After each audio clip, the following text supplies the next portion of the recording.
नमस्ते, मेरा नाम अंकित त्रिपाठी है और आपका एक बार फिर स्वागत है हमारे इस नए चैनल में। आज की कहानी सत्ताधारियों के पैसे और पावर के सामने न्याय के लिए जूझती और लड़ती एक हिम्मती माँ की कहानी है। आज की कहानी एक अमीर बाप की लड़की की है और एक गरीब परिवार के लड़के की है। जी हाँ, मैं बात कर रहा हूँ बाहुबली डीपी यादव की बेटी भारती यादव और एक साधारण से परिवार के लड़के नीतीश कटारा की। आज हम आपको कहानी सुनाएंगे नीतीश कटारा हत्याकांड की। आपको बताएंगे कि कैसे एक ईमानदार परिवार के लड़के को एक बाहुबली की बेटी से प्यार करना भारी पड़ गया, और ये आपको ये भी बताएंगे कि कैसे उसी लड़की ने उस लड़के के खिलाफ गवाही दी। एक सीधा साधा लड़का जिसका नाम नीतीश कटारा था। उस समय उसकी उम्र महज 25 साल थी। नीतीश के पिता आईएएस अधिकारी थे और माँ भी नौकरी करती थी। कुल मिलाकर वह एक पढ़े लिखे परिवार से ताल्लुक रखता था। नीतीश का इंटरेस्ट बिजनेस में था, इसलिए उसने गाजियाबाद के इंस्टीट्यूट ऑफ मैनेजमेंट टेक्नोलॉजी से एमबीए कर लिया। इसी कॉलेज में एक बाहुबली नेता धर्मपाल उर्फ डीपी यादव की बेटी भारती भी इसी में पढ़ती थी। दोनों की पहली मुलाकात में ही दोस्ती हो गई और फिर धीरे धीरे यह दोस्ती कब प्यार में बदल गई, दोनों को पता ही नहीं चला। अब दोनों कॉलेज में खूब एक दूसरे से बातचीत करते थे और कई बार घूमने भी जाते थे, यानी दोनों के बीच प्यार परवान चढ़ रहा था। अब नीतीश और भारती की पढ़ाई पूरी हो गई, दोनों अपने अपने घर आ गए। इन दिनों नीतीश और भारती की मुलाकात बिल्कुल बंद हो गई, पर दोनों के बीच बढ़ी इस दूरी ने दोनों को एक दूसरे के और करीब ला दिया।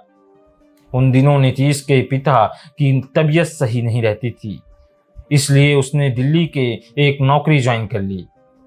धीरे धीरे नीतीश के घर में भारती के द्वारा भेजे गए गुलदस्ते और चिट्ठियां आने लगीं। पहले तो इन गुलदस्तों का साइज छोटा था, लेकिन प्यार बढ़ने के साथ साथ गुलदस्तों का साइज भी अब बढ़ने लगा था।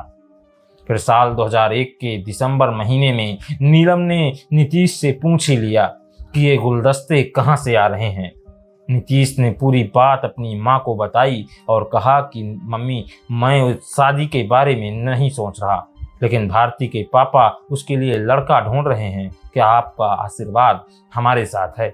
नीलम कटारा भारती से पहले भी मिल चुकी थी। नीलम कटारा को भारती में कोई कमी नहीं दिख रही थी। नीलम ने बेटे के सिर पर हाथ फेरते हुए कहा, बेटा, वह एक अलग किस्म का परिवार है। भारती जितना पैसा फूलों के गुलदस्ते पर खर्च करती है, उतनी तो तुम्हारी सैलरी भी नहीं है।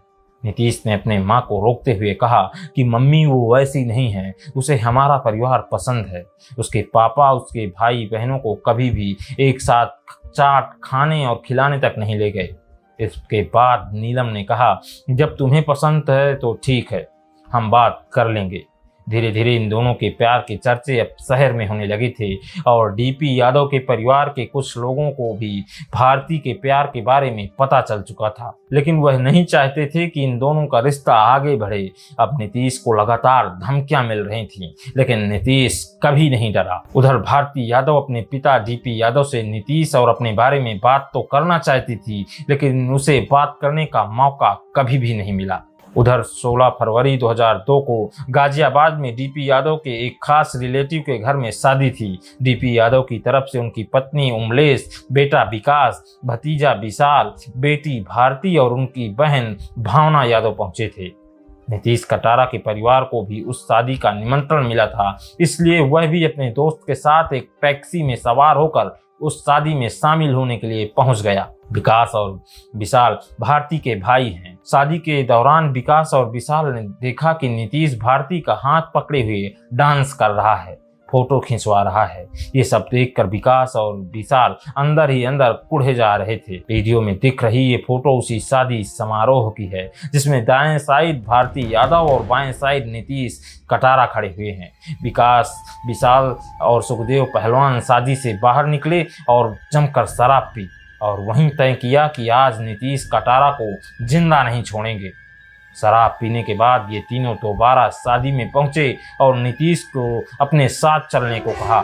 नीतीश भी बिना झिझक के इनके साथ टाटा सफारी में सवार होकर बैठ गया और इनकी बातें सुनने लगा। गाड़ी में बैठते ही नीतीश की पिटाई शुरू कर दी गई।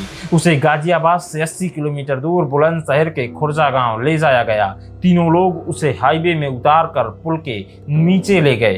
पहले कुछ देर तक साधारण बातचीत की और गाली गलौज करते रहे, लेकिन उसके बाद उसके सिर पर हथौड़े से वार कर दिया गया। नीतीश अब समझ चुका था कि ये सजा या ये प्रताड़ना उसे किस वजह से मिल रही है। तीनों ने मिलकर पहले उसे एक रस्सी से बांध दिया और जमकर मारपीट की। नीतीश मार खाता रहा, लेकिन एक बार भी उसने भारती के बारे में कुछ नहीं बताया। जब तीनों दरिंदों को समझ में आया कि ये मुंह नहीं खोलेगा, तो पेट्रोल डालकर उसे आग लगा दी। आग लगाते ही नीतीश तेजी से इधर उधर भागने लगा। थोड़ी देर बाद वह लड़खड़ा कर गिर पड़ा और उसकी बोलती सब दिनों के लिए बंद हो गई। रात 3 बजे तक नीतीश जब घर नहीं पहुंचा तो माँ को चिंता होने लगी। उन्होंने भारती को फोन लगाया और पूछा कि क्या नीतीश अभी भी शादी के फंक्शन में ही है। भारती ने जवाब दिया, नहीं, यहाँ तो नहीं है। भारती के इतना जवाब देते ही नीलम ने फोन काटा और डीपी यादव को लगा दिया। फोन रिसीव नहीं किया। दूसरी तरफ भारती का भी दिमाग घूम गया। उससे एहसास हो गया कि नीतीश के साथ कुछ न कुछ गड़बड़ जरूर हुआ है। उसने नीलम को फोन मिलाया और पुलिस में शिकायत दर्ज कराने की बात कही। 17 फरवरी की सुबह नीलम गाजियाबाद के कबीरनगर थाने पहुंची और डीपी यादव और उसके बेटे के खिलाफ एफआईआर दर्ज करवा दी। केस में बाहुबली नेता डीपी यादव का नाम था, इसलिए मीडिया में खबर सुर्खियां बटोर रही थी। पुलिस डीपी यादव के घर पहुंची तो विकास और विशाल गायब वहां से मिले। पुलिस का शक बढ़ता गया। कई टीमें उनको खोजने में लग गईं। 20 फरवरी को खुर्जा गाँव के एक व्यक्ति ने लवारिस लाश के बारे में पुलिस को बताया तो पुलिस फोर्स पूरी मौके पर पहुंच गई। पुल के नीचे नीतीश की लाश उल्टी पड़ी थी, आधी जल चुकी थी और जले शव की पहचान कर पाना पुलिस के लिए मुश्किल था। नीलम सहित उसका परिवार मौके पर पहुंचा। जैसे ही मां नीलम ने नीतीश का हाथ देखा और हाथ में एक अंगूठी देखी जिससे उसे पहचान लिया, और नीलम बेहोश हो गई। पुलिस डीएनए की बात करने लगी तो नीलम ने गाजियाबाद में डीएनए कराने से मना कर दिया, क्योंकि नीलम को लग रहा था कि गाजियाबाद में डीएनए कराने के दौरान पुलिस प्रशासन डीपी यादव की देखरेख में कहीं शव न बदल दे। इसलिए काफी देरी के बाद नीतीश की लाश दिल्ली डीएनए के लिए भेजी गई। इसके बाद डीएनए कराया गया। माँ बेटे का डीएनए एक निकला और ये कन्फर्म हो गया कि ये लाश नीतीश कटारा की है। पुलिस के ऊपर भारी दबाव था। मीडिया में यही खबर छाई हुई थी, क्योंकि जो आरोपी थे वह बाहुबली नेता डीपी यादव के परिवार से ताल्लुकात रखते थे। पुलिस ने गिरफ्तारी के लिए टीमें लगा दी। अब ध्यान देने वाली बात यह है कि जिस दिन नीतीश की लाश पुलिस को मिली, उसी दिन डीपी यादव ने अपनी बेटी और नीतीश की प्रेमिका भारती यादव को लंदन भेज दिया। विकास और विशाल बचने के लिए भागते भागते एमपी तक पहुंच गए। फिर 23 फरवरी 2002 को पुलिस ने दोनों को ग्वालियर के डबरा स्टेशन से गिरफ्तार कर लिया। 25 फरवरी को दोनों का बयान दर्ज किया गया। इस दौरान विकास और विशाल ने हत्या की बात कबूल ली। इन दोनों की बातों को पुलिस में बाकायदा रिकॉर्ड भी किया गया। इन्हें गाजियाबाद की सीजेएम कोर्ट में पेश किया गया, लेकिन दोनों वहां पलट गए और कहा कि हमने कोई हत्या नहीं की, जबकि पुलिस ने जो पूछताछ की थी उसकी रिकॉर्डिंग भी थी, लेकिन वह सामने नहीं लाई गई। एक न्यूज चैनल ने उस रिकॉर्डिंग को चलाया था। फिर उस चैनल के मालिक को डीपी यादव ने ऐसा धमकाया कि उस चैनल ने वह रिकॉर्डिंग फिर दोबारा नहीं चलाई। हैरानी की बात यह है कि जिस इंस्पेक्टर के सामने विकास और विशाल ने अपना जुर्म कबूल किया था, उस इंस्पेक्टर ने भी कोर्ट में जाकर अपने बयान पलट दिए। इसके पीछे की एक बात बताई जाती है। इंस्पेक्टर को बयान बदलने का इनाम भी डीपी यादव ने दिया और उस इंस्पेक्टर को अपना बिजनेस पार्टनर बना लिया। उधर नीतीश की मां का हाल बेहाल था। इधर गाजियाबाद की सीजेएम कोर्ट में केस शुरू हुआ, लेकिन कोर्ट और पुलिस का रवैया ऐसा था कि जांच ही थम गई, क्योंकि यहाँ एक बाहुबली नेता की बात थी। डीपी यादव धनबल से अपने बेटे व भतीजे को बचाने में जुटे हुए थे। पहले तो नीलम कटारा को केस लड़ने के लिए कोई वकील ही नहीं मिल रहा था। जो मिल रहा था उसे डीपी यादव सीधे खरीद लेता था। डीपी यादव का रसूख इतना था, 2 साल के अंदर छोटी छोटी बातों पर विकास को 66 बार जेल मिली। यानी विकास नाम मात्र के लिए जेल के अंदर था। अब नीलम कटारा अच्छी तरह समझ चुकी थी कि अगर यह केस यूपी के बाहर नहीं ट्रांसफर कराया गया तो बेटे नीतीश को न्याय मिल पाना बिल्कुल असंभव है। फिर नीलम ने सुप्रीम कोर्ट में याचिका दायर करके केस को यूपी से बाहर किसी कोर्ट में भेजने की मांग की। कोर्ट ने बात मानी और केस को दिल्ली की पटियाला हाउस कोर्ट में ट्रांसफर कर दिया। नीलम कटारा के लिए ये बहुत बड़ी उपलब्धि थी। कोर्ट लगातार भारती को पेश करने के लिए बोल रहा था, लेकिन डीपी यादव के परिवार ने कहा कि हमें खुद पता नहीं है कि भारती यादव कहाँ है।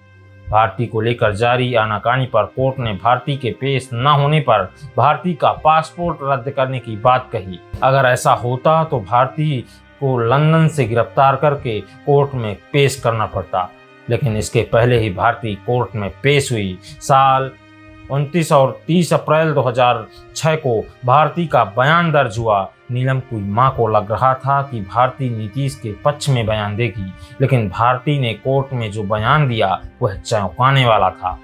भारती ने कहा कि मैं और नीतीश केवल और केवल करीबी दोस्त थे।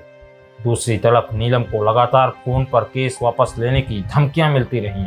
दूसरे बेटे नितिन को जहर देकर मारने का प्रयास भी किया गया, लेकिन नीलम कमजोर नहीं पड़ी और लगातार लड़ाई लड़ती रही। इस दौरान एक व्यक्ति ऐसा था जो लगातार नीलम कटारा के साथ खड़ा था। उस व्यक्ति का नाम है अजय कटारा। ये वह व्यक्ति है जिस विकास, विशाल और सुखदेव को नीतीश के साथ उस रात देखा था। कई बार अजय कटारा पर जानलेवा हमला किया गया, लेकिन वह लगातार नीलम के साथ खड़ा रहा। 30 मई 2008 को लोअर कोर्ट ने विशाल, विकास और सुखदेव पहलवान को उम्र कैद की सजा सुनाई। डीपी यादव का परिवार इस फैसले के खिलाफ दिल्ली हाई कोर्ट चला गया। फिर 2 अप्रैल 2014 को दिल्ली हाई कोर्ट ने लोअर कोर्ट के फैसले को बरकरार रखा।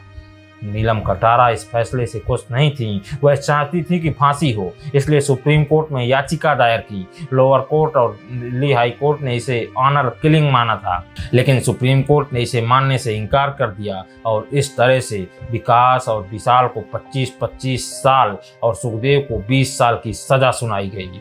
ये हार एक घमंडी बाप की थी, ये हार एक बिगड़ैल बाप के दुष्ट औलाद की थी, और ये जीत उस माँ की थी जिसके सामने कई बार बड़ी बड़ी मुश्किलें आईं, लेकिन वह अडिग होकर खड़ी रही। तो ये थी नीतीश कटारा हत्याकांड की कहानी। आप नीतीश और डीपी यादव के बारे में क्या सोचते हैं? हमें कमेंट करके जरूर बताइएगा।